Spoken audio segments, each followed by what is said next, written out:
So we meet again for the second and last day of the Little Antispeciesist webinars organized on the occasion of the World Day to End Speciesism, which was on the 29th, which is yesterday. This event was organized by Vegan Option Canada and Projet Méduse, as well as hosted largely by Nombi Radio. So my name is Alisa, and I am the co-founder of Vegan Option Canada, and today I will be your host. So a few things before we start. First thing, this event will be recorded. And second element, at the end of this amazing conference by Sailesh Rao, we will have time for questions. So you are free to write down your questions in the chat box just below, or to wait until the question period and open your video and ask it out loud. But keep in mind that this is recorded, so if you're just flopping on your couch and you don't want to be seen, you can just write down your question. So without further ado, we'll start. So we know that we all want preciously to change the world, to make it a more inclusive and compassionate place for all. Within these webinars, we have talked and discussed and agreed that ending speciesism would be a great way forward, but it is not the only element to keep in mind. And Sailesh will help us build a larger picture and bringing other components that are actually part of building this new humanity, this new game, as he calls it. So hello, Sailesh Rao. How are you doing today? Very good. Thank you for having me. That's amazing. So Sailesh Rao is founder of Climate Healers, which is an organization aimed at healing Earth from within, and also which means working on the environmental and climate aspects of it. He also led the transformation of the early analog internet, so that's something. We also know that Sailesh is the executive producer of 4 documentaries that I invite you to watch. One is called Cowspiracy, I think everyone knows it. What the Health, and A Prayer for Compassion, and The Human Experiment. But it wasn't enough. He decided to write 2 books.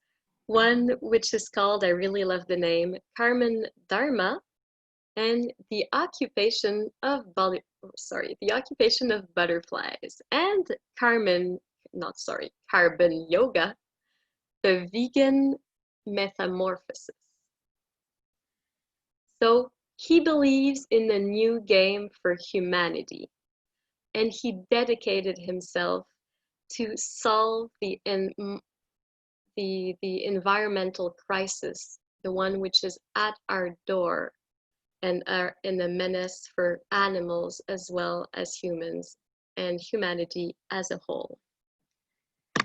So lastly, but most importantly, and that's the part I love, Sailesh made a very important pinky promise to his granddaughter, Kimaya. And you can see the picture of his granddaughter on the event cover. And he told her that humanity can transform and that the world will be largely vegan by 2026. So hello, Sailesh. We are very eager to hear what you have to say, and the floor is yours. Oh, thank you so much, Alisa. Let me start sharing.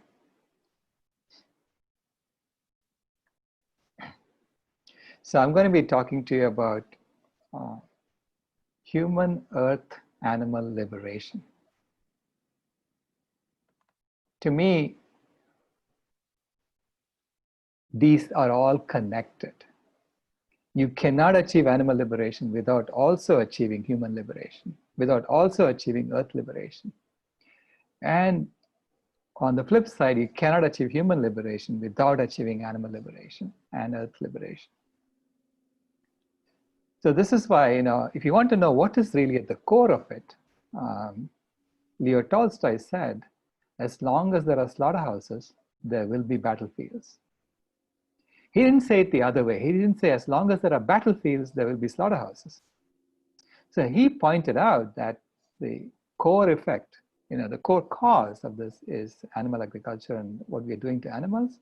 So speciesism is the fundamental oppression, and that all other oppressions stem from that original oppression. Okay, so that makes what we are discussing as the most important issue that we need to be addressing. This is the root of it all. But I also want to point out to you that if you want to know how to change the world, the Anthony de Mello, who's a Jesuit priest, said, the world does not need to be changed. It needs to be understood. And when you understand the world, you will transform automatically and effortlessly, and the world will change with you. Okay? So this is about our personal transformation. That's the foundation of all transformation. But we live in a system of oppositional truths. We live in a system where lying is normal. So I'm going to show you, events in my life that help me understand the story that I'm telling now. This is why I tell this story. So this is the house that I was living in 1993, and it burned, as you can see. It burned because I bought a brand new car and parked it in my garage, and the next morning, this is what happened to the garage. So I called up the dealer and I said, what did you sell me? Because the arson investigator came and they said, it's your car that caught fire.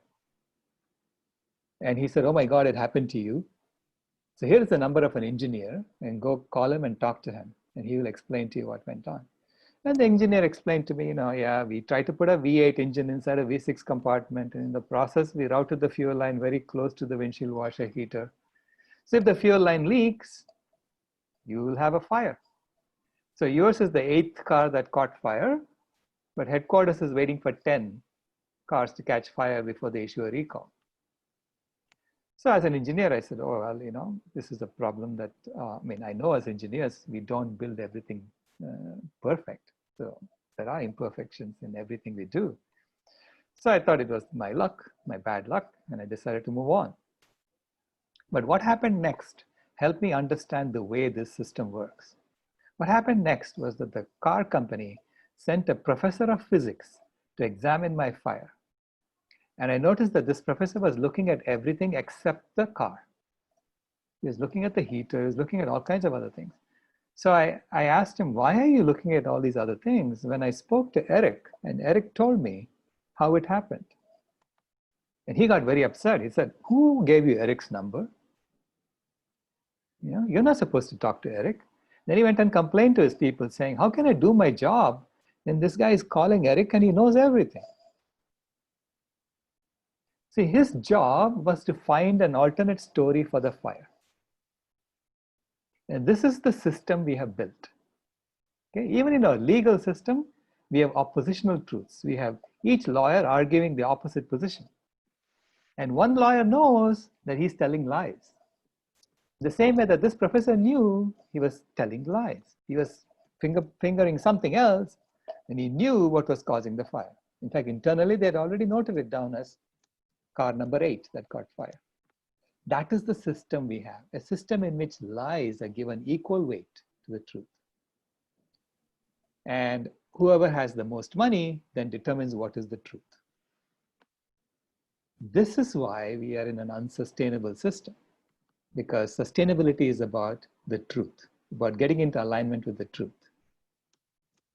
All that is true is sustainable. All that is just is sustainable. All that is good or moral is sustainable. And all that is immoral or evil is unsustainable. All that are lying is unsustainable. So I realized I got this lesson about the environment in this fire. And then, of course, I became an environmentalist when I saw Al Gore's presentation on TV, and I was so shocked. I said, if half of what he's saying is true, I'm wasting my time working on the internet. So I decided to look into it, and I realized that he was actually not telling the whole story either. He's only talking about energy, when in reality, it is a complete, entire lifestyle has to change. Okay, that's what the environment is asking us to do, not just switch our energy infrastructure. It's asking us to switch our entire lifestyles. And I went vegan in 2008 when I saw what was happening to the forests of India. See here, I was a lacto-vegetarian at that time, and I went to this forest and I saw this fence which prevented cows from coming into the right-hand side of this fence. And you can see on the right-hand side of this fence, the forest was flourishing. And this fence was just built, 6 years before I took this picture. And on the left, I could see all these cows walking around eating the grass and eating whatever new that's growing on the ground. So nothing new was allowed to grow. And so the forest was dying on the left. And on the right, it was flourishing. So I immediately realized that I have to go vegan, because when I consume dairy products, I'm actually causing the forest to die. So I decided to go vegan. And then a year later, I had this epiphany. I was in this sanctuary in the Western Ghats of India, and I saw how every animal just does its thing and the forest flourishes, the ecosystem flourishes. Okay, so this used to be a coffee plantation, and it was turned into a sanctuary for animals by a couple from New Jersey who came and tore down the fence of the coffee plantation and gave the land back to the animals. And the animals did everything. They came and dropped seeds, and new trees were born. And when I went to the sanctuary, I had this sense of perfection, that everything was so beautiful. Everything was just exactly in its place. Everything was perfect. And then I asked the owners, how did you make this happen? And they said, well, we let the animals do their thing. That was it. I said, that's it. That's all you have to do. They said, well, we had to patrol the land and make sure that no human being comes inside. And at that point, I felt like I don't belong on earth, because I was born in this forest. This was my home. So I was very depressed. Okay, when I came back, I was depressed, and I thought, we are the only species that doesn't belong. Every other species belongs on earth. We are the only species that doesn't belong. And that is the story of separation that we've been telling ourselves. And then a year later, my granddaughter was born. And when my granddaughter was born, I went to see her for the first time when she was about a month old. And I had the exact same feeling of perfection that I had at the sanctuary. So I realized at that point that she belongs exactly as she is. And we all must belong exactly as we are. And that we are not telling the right story. So to me, this was my discovery of the divine feminine. That's in all of us, and that's waiting to wake up. And they say when the student is ready, the right teacher will come. And she has been my teacher, because we raised her a vegan. And as we raised her a vegan, she has been pointing out to us all of the violence that's hidden, that we don't see anymore, because we have been conditioned not to see it. And she has been waking me up. She has been opening my eyes to that. So when I came back after seeing her, when I came back home, I started writing my first book. And this was Carbon Dharma, The Occupation of Butterflies. Because Dharma is about what is the right thing to do. And that is very easy to understand. What is the right thing to do? Well, be kind to all life. Be kind to each other and be kind to all life. And the planet will be fine, and we will be fine too. Okay, it's not that complicated. How do we get to sustainability? People try to make that out to be some kind of, deeply complicated problem. No, it's not a deeply complicated problem. It's very simple. Okay? If you can organize around compassion, you have a sustainable world, period. It's that simple. So I wrote this book. So I knew what is the right thing to do. But then I said, what were we doing all along? See, if we belong all the time, if we have been belonging all the time on Earth, what were we doing all along? So I came up with the metaphor of metamorphosis, which is that we have been in the caterpillar phase of humanity, and we are now transforming into the butterfly phase. Okay, so this is what I used in the book, the Carbon Dharma, the occupation of butterflies. I used the metaphor of metamorphosis to explain what we were doing. But I still, didn't quite have the story of what were we doing for the last 10,000 years. Because if everything is perfect, then it must have been perfect all along. So I didn't quite understand that at this time. Now, around that time, Gus Speth, an environmentalist in the US, had said this. He had said, I used to think the top environmental problems were biodiversity loss, ecosystems collapse, and climate change. And I thought that with 30 years of good science, we could address these problems. But I was wrong. The top environmental problems are selfishness, greed, and apathy. And to deal with those, we need a spiritual and cultural transformation. And we scientists don't know how to do that. See, fortunately, I consider myself an engineer, not just a scientist. And engineers solve problems, okay? So I started looking into why are we so selfish, greedy, and apathetic? Where does the selfishness, greed, and apathy come from? Is it inherent in human beings? And then I realized that the selfishness, greed, and apathy comes from the way we have architected the money system, the currency system on the planet. Okay? So we have a game, we are playing a game in which we reward selfishness, greed, and apathy. And then we complain that there's too much selfishness, greed, and apathy there on the planet. So I said, okay, if that is the case, why can't we create a game in which we reward selflessness, generosity, and activism, the exact opposite? And then we will see that people are selfless and generous and activist. So that's how I started framing it. See, this is the greatest transformation in human history that's happening right now. Okay, we are in the middle of it. And Tracy Martin had said that change is inevitable, but transformation is intentional. Transformation is something that we choose to do.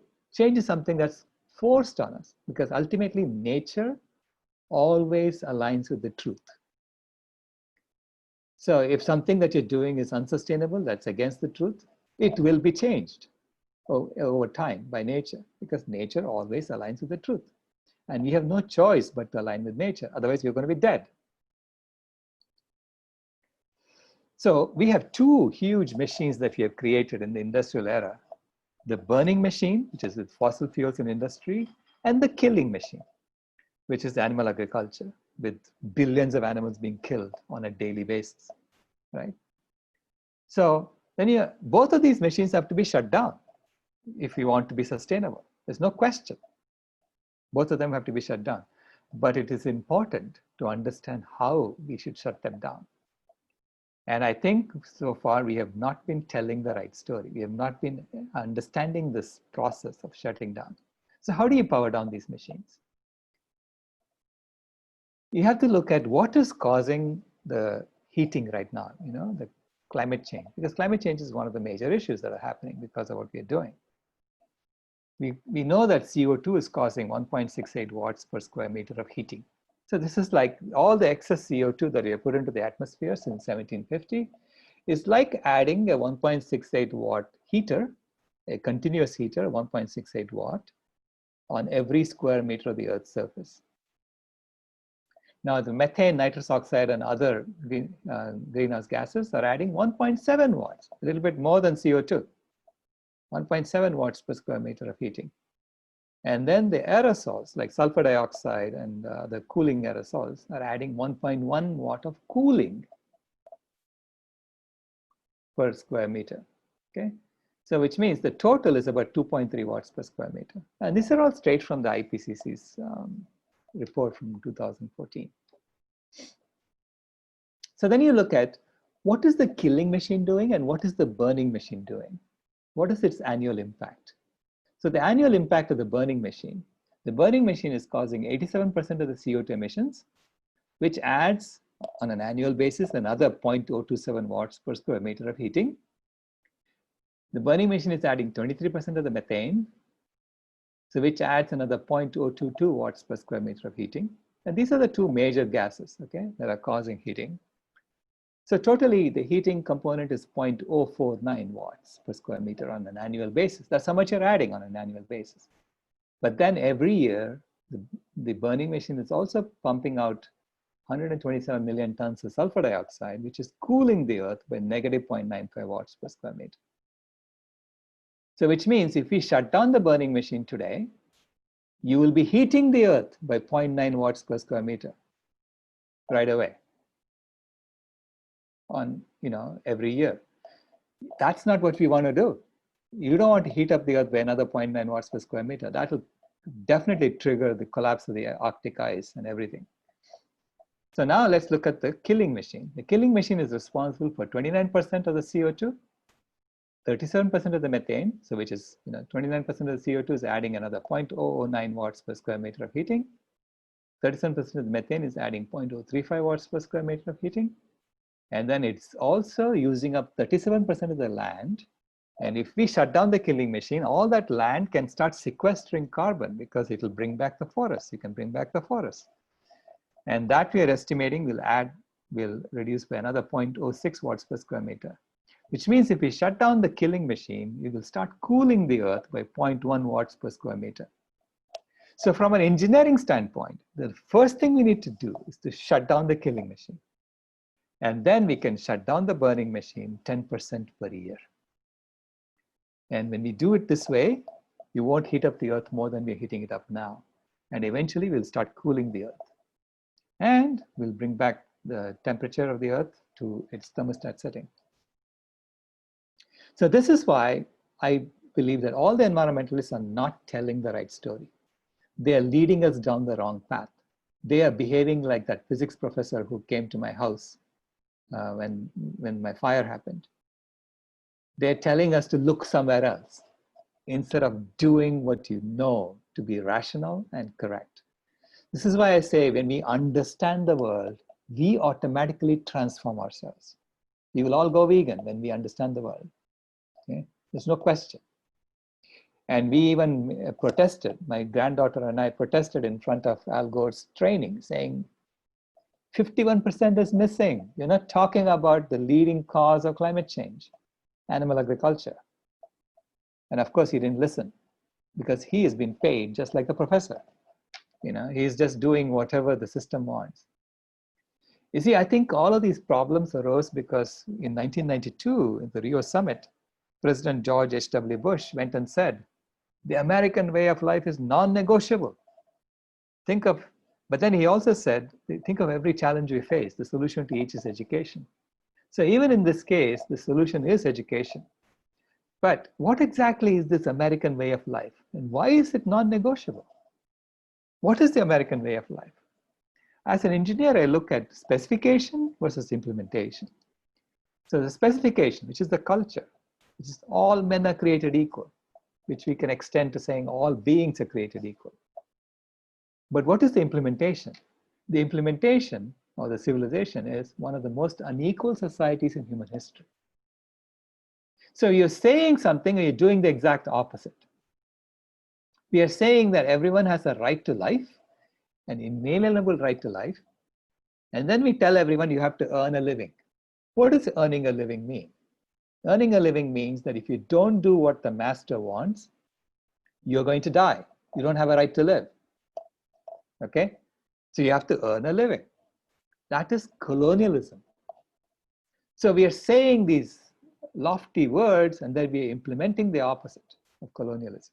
We talk about liberty, right to liberty, and then we have institutionalized slavery going on in our prison system. We have the largest population of prisoners as a percentage than any society in the past, right? We talk about the pursuit of happiness, and that has become the consumerism or satisfaction of desires. From Dr. Martin Luther King's dream, we're implementing the caged migrant kid's nightmare at the borders. So our implementation is the exact opposite of the specification. And when that happens, it's usually because we are misaligned with the truth. Because Richard Feynman said that when the Space Shuttle Challenger burst up, he said, for a successful technology, reality must take precedence over public relations because nature cannot be fooled. And we are facing exactly the same problem in the US right now, right? Nature cannot be fooled. We have been doing the exact opposite of what we said we were going to do. And nature is now taking, coming back and asking us for taxes for what we have done. And why is this happening? Because of the game of money. We have really built a colonial empire. We have a colonial empire. The colonial game of empire, you look at all the big corporations, you will see the same 4 financial holding companies as major stockholders in all of these big corporations. And these 4 financial holding companies are private companies, so they don't have to disclose who their shareholders are. So literally, we have a few people controlling the entire planet through these corporations. That's colonialism. Okay? And it's happening because of the way we have agreed to the game of money, the way it is being implemented. So we have agreed to this fractional reserve money game, in which when someone deposits $100 in a bank, the bank just keeps $10 and loans out $90. And then when those $90 go out and they come back into the bank, $9 are kept in there and $81 is loaned out. So this way, from the original $100, the bank has created $900 worth of loans. And then it asks the people who borrowed the money to return the money with interest. But it never creates currency for the interest, so which then makes us compete with each other. So we have to compete with each other to get that interest, and we have to keep growing the economy. So this is how the caterpillar has been growing. Okay? The money game itself creates a caterpillar. And how do you earn a living in the game?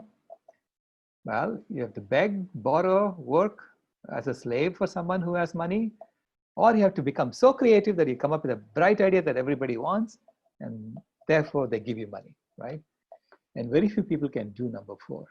So most of us, 99% of us, are stuck doing 1, 2, or 3, which means we are slaves. So we are all being factory farmed in the system. Not just the animals, humans are also being factory farmed. And this game discourages natural abundance. Because how do you price products in the game? It depends on supply and demand. So here's the demand curve and the supply curve, and the intersection will be the price, right?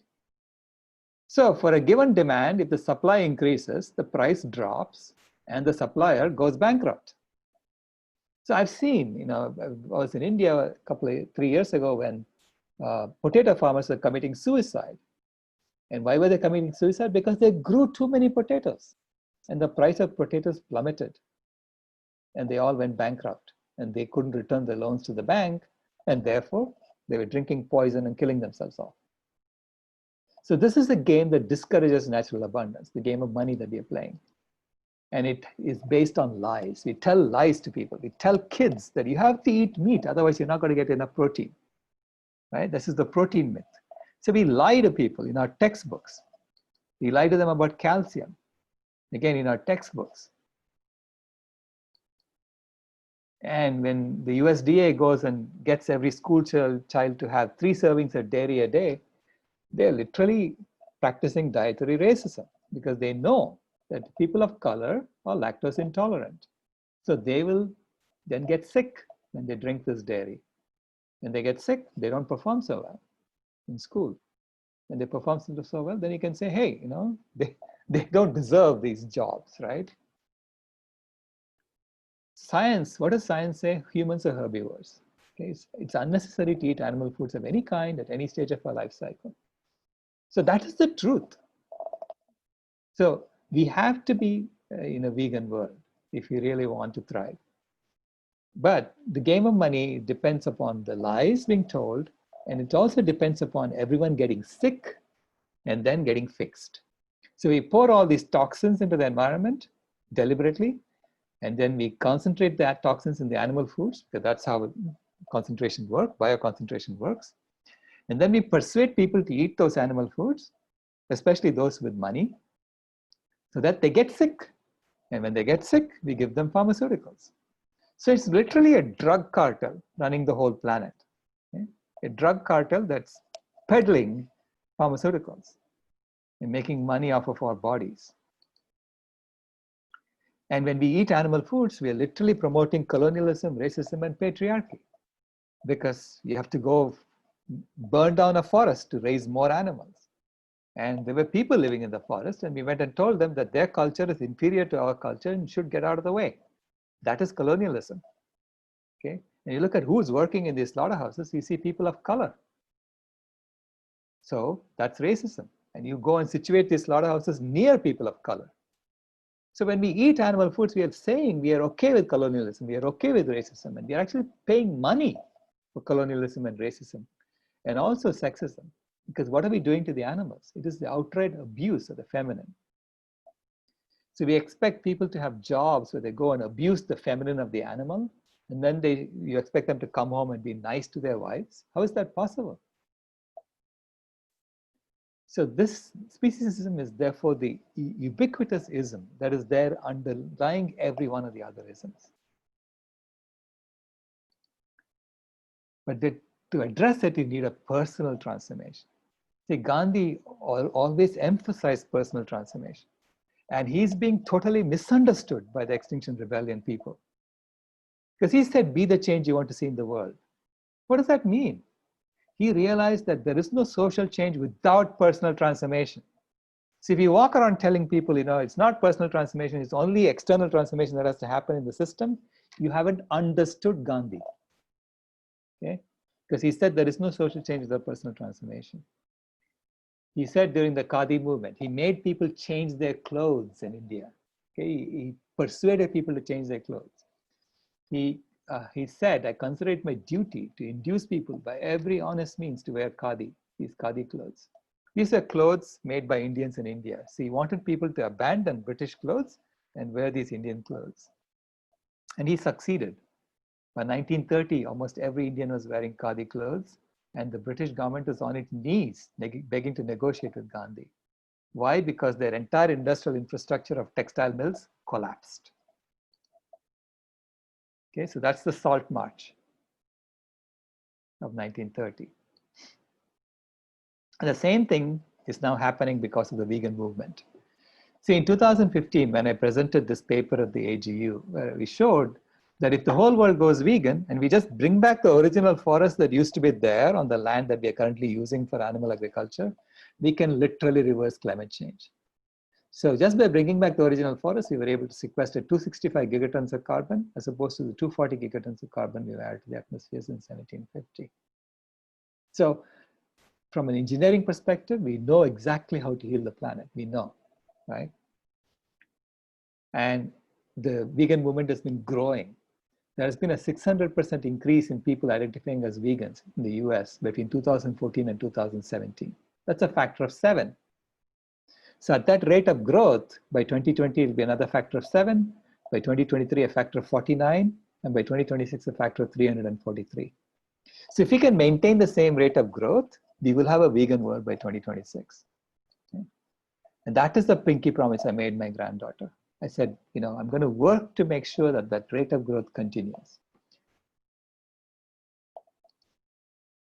So I say, I consider it my duty to induce people by every honest means to go vegan, paraphrasing Mahatma Gandhi. And this is what everyone should be doing. I really believe that everyone should be focused on this for the antispeciesist agenda to work. So I wrote Carbon Yoga in 2016, where yoga is about how do we go about doing it? What is the process of getting there? So yoga is an 8-step process for enlightenment, okay? The same way I wrote Carbon Yoga as a process for how do we get to a sustainable world. And that it depends on the vegan metamorphosis. And it depends on telling the right story. See, I see, to use an analogy, we are like Michelangelo, who finished sculpting David. And then you discover that he's trying to kill himself with a hammer and a chisel. right? And you stop him and you say, why are you trying to kill yourself with a hammer and a chisel? And he tells you, how am I going to clean up the mess I've made on the floor with all these pieces of marble using a hammer and a chisel? Wouldn't you say at that point you need a different set of tools? You need, a bucket and a shovel, and then we can all clean up the mess you made, and then we can enjoy the David you have created. That's exactly what we are doing as a species. We are behaving like Michelangelo, killing himself. And the animals are trying to stop us. The animals are telling us, you have done something amazing, so hold on, don't kill yourself. That is the message from the COVID-19. Because the animals, you'll see, if you observe in nature, every animal just lives and the planet thrives. So we are no exception to that rule. Like if you look at an elephant and you think the elephant is being destructive because she's cutting down the forest, actually the elephant is being constructive because wherever she broke the branches of trees, that's where the sunlight streams and nourishes the underbrush. So there is no such thing as an exclusively bad action in nature. Everything has its positive side too. So when we look at the positive side of what we have done, suddenly we can tell a different story and we can find a sense of purpose. Okay? So the hypothesis that we have advanced at Climate Healers is that we are the climate regulators of planet Earth. We are the thermostat species. And we have been doing that for the last, 10,000 years. See, we were born during the ice ages, right? So ice ages, the temperature used to get to be really cold for a long period of time. And then for 10,000 years, it becomes warm. So it goes up and down. It's been going up and down for the last 3 million years. And during that time, the Earth spawned us as a species.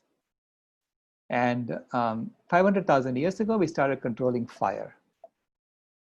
And then we became powerful as a species. Okay? Before that, we were a prey species. We don't run too fast. We don't climb trees too well. We don't hear too well. We don't see too well. We don't smell too well. I mean, we were easy to catch for predators. So we were a prey species. And then once we controlled fire, we started creating weapons and tools. We became a predator species. And then it's only when we formed a partnership with dogs that we became a really powerful predator species. So we became the top predator on the planet because the dogs gave us their sense of smell, their sense of hearing. They lent it to us. So it's really a joint effort that's been going on between the animals and us. Okay? And then in the current interglacial period, something magical happens.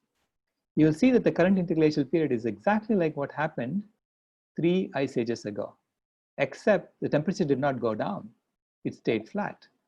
And you look at why did that happen? It's because of us.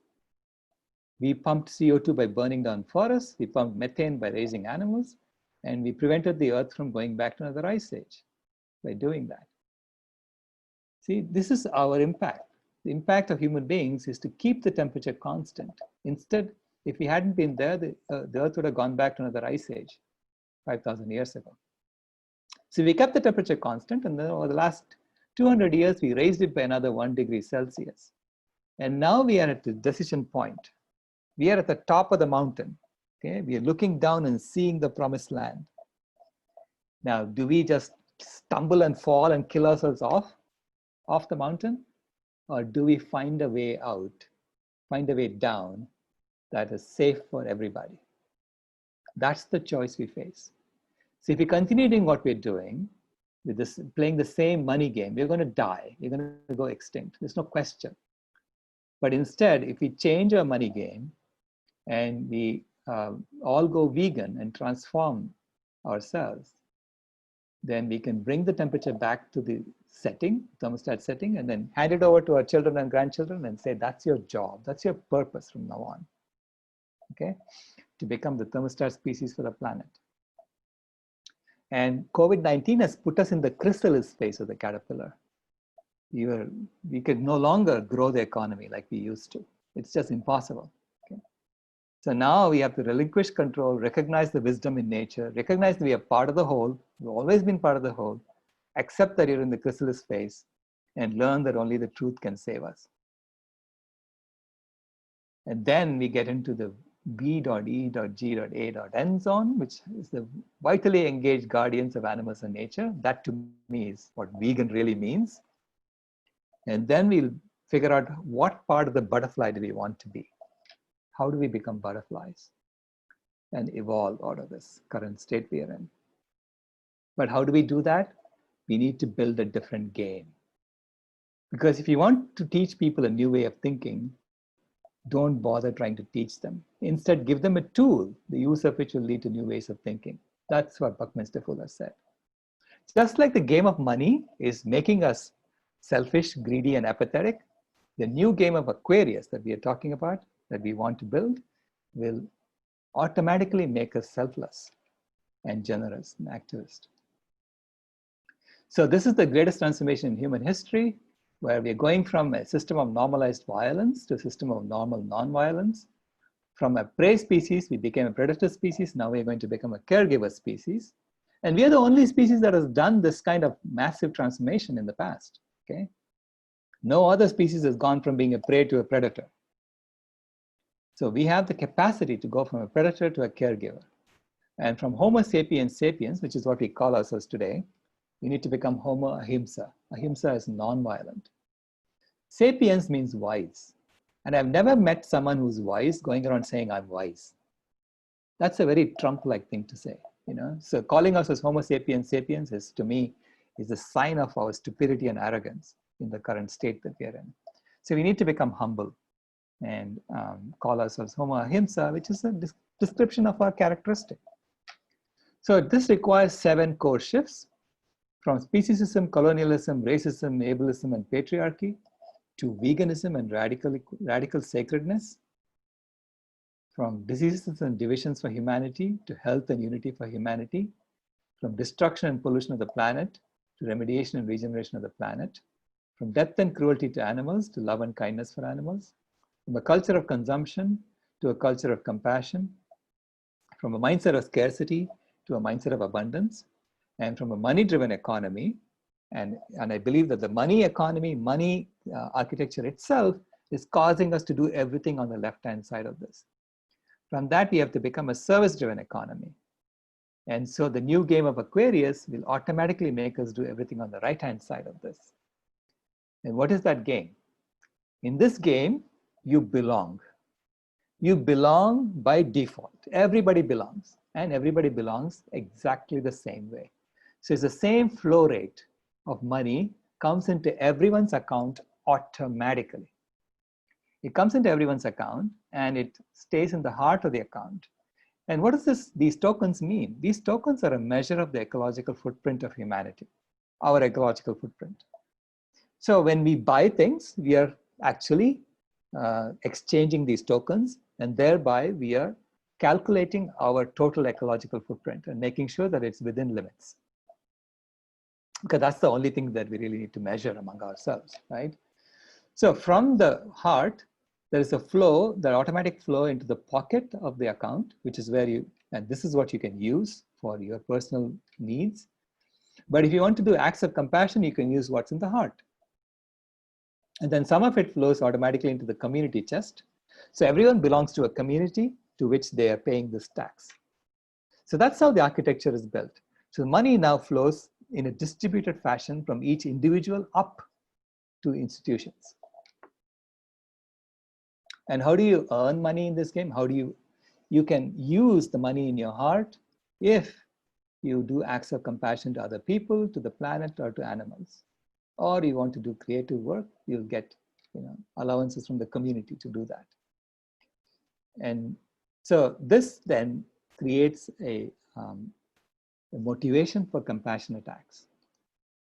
And this has to be built in an open source economy and ecology. It cannot be done in a private. So earth liberation is part of animal liberation, it's part of human liberation. When we say earth liberation, it means that you don't own anything. As soon as you say I own something, you're creating a master-slave relationship. So this game automatically does everything on the right-hand side of the transformation. So you can please check it out and you'll see. But it has to be played voluntarily. Because even in the Bhagavad Gita, after telling, which is the text, sacred text of the Hindus. This is a dialogue between man and God. And after giving man all this advice, God tells him, I love you so much that I set you free even from me, and you're free to choose. So the same way we should be free to choose whether to play the game or not, the game of Aquarius. So thank you very much. You can find more information on our website, climatehealers.org. And you can book a tour at pinkypromisetour@gmail.com. Well, that was very nice. Thank you so much, Sailesh Rao, for this beautiful presentation, which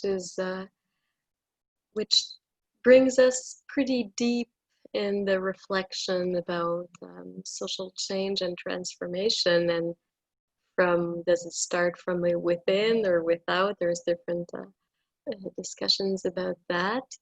And changing the rules of the game, I find very interesting, to change from a game of depletion, as you said, of destruction, to a game of co-creation, of solidarity. And in order to change that, I think this is the big question: is what do we need to change? Does it start by yourself, by me, or does it start by? And you said that if the money system actually encourages acts of selfishness, acts of what were the two other ones you mentioned? Selfishness, Greed and apathy. greed Selfishness, and apathy. Right. So my first question for you, because now we're officially in the question period, so I invite everyone who has questions for you to write it down either in the chat box or to raise your hand. If I can't see you, please just start talking. But I have one question to start. It would be, you mentioned one thing which would change the game would be the money system, right? Which we need to, in a money system that would actually encourage positive actions rather than encourage the destruction, because that's what is actually going on with our money system, right? So is there other systems that you think we should change in order to change the rules of the game, or this is the main one we should start This with? is the main one we need to focus on. I see the Aquarius game is a game that you can play in addition to the money game you're playing now. So it doesn't have to be either or. It can be both. And then eventually we will say that the old money game is, we don't have to play that anymore. So it becomes like a transition. It's a transition that you can do smoothly, that you're bringing people along. And I say also that we need to look at the Sustainable Development Goals of the UN and recognize that one goal, the goal number 8, that is the goal of economic growth, is a Trojan horse of a goal. So if you take that goal out and throw it away, and you say, what are the other goals we need to focus on first? I would say it's zero hunger. So we have to address the hunger. So if you really want a vegan world, the best way to achieve it is to provide vegan food to everybody. Healthy vegan food to everybody, okay? And if we can come together to make that happen, because that can happen without governments. We don't have to wait for governments to do that. Even today, we can go buy from Costco and start cooking for people in food deserts, and you will be providing food that is much cheaper than McDonald's. Okay? If you just buy from Costco and cook in bulk as a community, the cost of each meal will be less than 50 cents. So you can have a sustainable enterprise providing healthy, immune-boosting vegan food to everyone at very low cost. Thank you very much, Sailesh. I think Sahay has a question for you. Thank you, Sailesh. So I think that one of the very important things we need to do is what you named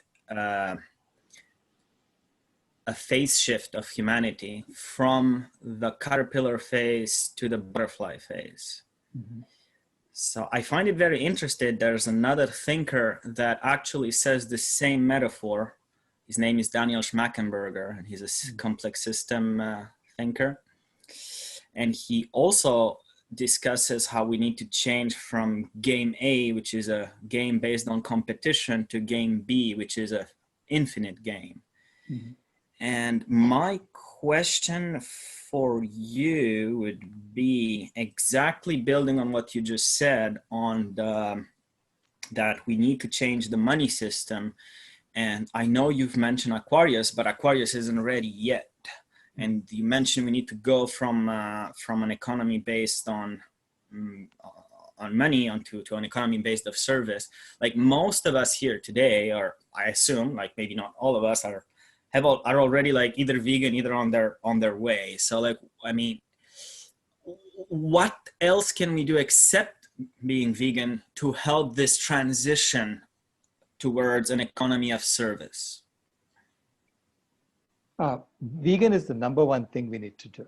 Okay, beyond that, it is feeding your fellow man. I really think that in this era of COVID-19, they're expecting the number of people who are hungry to double by the end of 2020. And to me, that is unacceptable. I mean, as it is, though, originally we had 800 million people who are going hungry every year, okay, who are food insecure every year. Even that was unacceptable. But when you take that 800 million and turn that into 1.6 billion in 1 year, that's beyond unacceptable. So that is something I think we can do right now. Even in our local area, we are doing that, because in the cities of the US, it's unacceptable that people are going hungry and that they don't have access to healthy food, right? Because we know what healthy food is, healthy immune boosting food. So it has to be whole food, plant-based meals. You make them available to people at very low cost or zero cost to them. I think that is the way you get an anti-speciesist world to happen. Great. I think Philip Murphy has a question. So Philip, I see you. Do you want to say it out loud, or you prefer me reading it? Okay, I'll read it. Okay, so Philip is asking, Dr. Rao, do you see an impactful role for the endeavors of organizations such as the Democratic Socialists of America? In parentheses, it bears mentioning that DSA has recently initiated an animal liberation working group. Yeah, this is about all of us who are working for peace and human rights and earth rights, all of us coming together. So this is why I say it's a human, earth, animal liberation. It's all of it has to come together. Okay, it's not, we cannot say, they are not working on everything. No, all of us are coming to the top of the mountain, but we're coming from different angles, from different sides of the mountain. Some of us may be coming from animal liberation. Some of us may be coming from racism, anti-racism dialogue. Some of us may be coming from anti-sexism dialogue. But eventually, when we get to the top of the mountain, it will be an anti-sexist, anti-speciesist, anti-racist, anti-colonialist. It will be anti-everything, right? It has to be a complete, total liberation for all. This is why we are all in this together. And I'm happy to let you know that the peace movement, for the first time ever, has a vegan track, a veganism and global transformation track. And so they're actually asking us to have vegan cooking shows that will go into every room in the Peace Movement's conference. So everyone in the Peace Conference is going to be seeing vegan food being cooked, at noon Pacific time every day, which is a great step forward. So the recognition that the Peace Movement has that what we do to animals is also part of the peace movement. And I had to use Tolstoy's quote to convince them. I said, Tolstoy didn't say, as long as there are battlefields, there'll be slaughterhouses. He said, as long as there are slaughterhouses, there'll be battlefields. So which is the cause, which is the effect, Well, thank you so much, Sailesh Rao. We'll have to stop here because we have to close the room. But it's been a pleasure to have you, to hear what you have to say and the different new perspective that you're bringing to this virtual table. It's we're very happy. I had an amazing comment from Dylan, but sadly we don't have time. So maybe Dylan could send you an email with his question. Sure. Or okay.